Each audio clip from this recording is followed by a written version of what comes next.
I want to thank both our sponsors who've made this evening possible and our partners throughout the UN system who we at UNA USA exist to support. When we're here together in the frame of this moment, the value of the UN is palpable. But if we want to extend this moment and transform it into US support for the work of the UN, we're going to need a bigger frame. Fortunately, there's a new generation of Americans who see something in the mission of the UN that connects with something in themselves.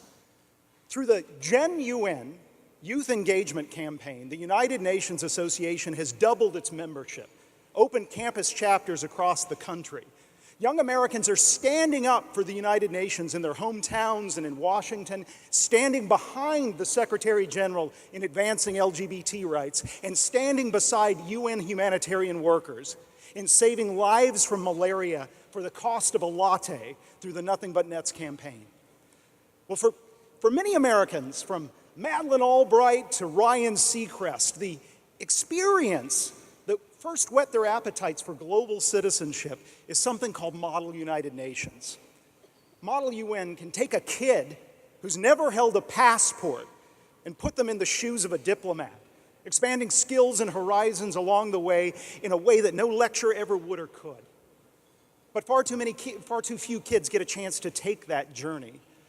So for us at UNA, we've partnered with the US State Department to launch a set of tools that a teacher can use with nothing more than a smartphone app to take Model UN from an after-school activity for the fortunate few into a classroom experience for millions.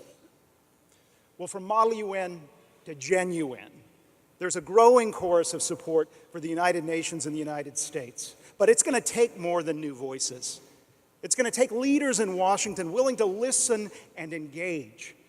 We're going to need leaders in both parties, in both chambers. We're going to need leaders in big cities on the East Coast, and we're going to need them in small towns in the heartland. We're going to need them in this frame. Fortunately, we are honoring two such leaders tonight. Leaders who are true public servants, willing to roll up their sleeves and engage on the role of the US in the UN.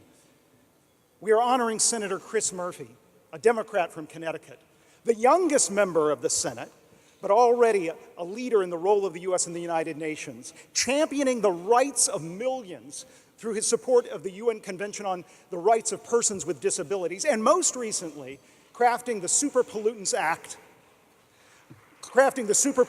of 2014. His new act is a bipartisan bill to curb emissions from sources from everything from methane leaks from landfills to open fire cook stoves, some of the sources that contribute to 40% of global warming and account for millions of preventable deaths every year. We are also honoring Congressman Adam Kinzinger, Republican from the 16th District of Illinois, a veteran and a serving pilot in the Illinois Air National Guard.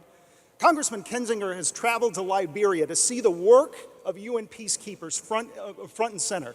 He's traveled to Iraq to visit refugees and see the work of UNHCR in dealing with the world's greatest refugee crisis. And he's taken his experience on the front lines as a witness to the work of the UN into his work serving on the House Foreign Affairs Committee. Two public servants both. Please join me in welcoming Senator Chris Murphy and Congressman Adam Kinzinger to the stage.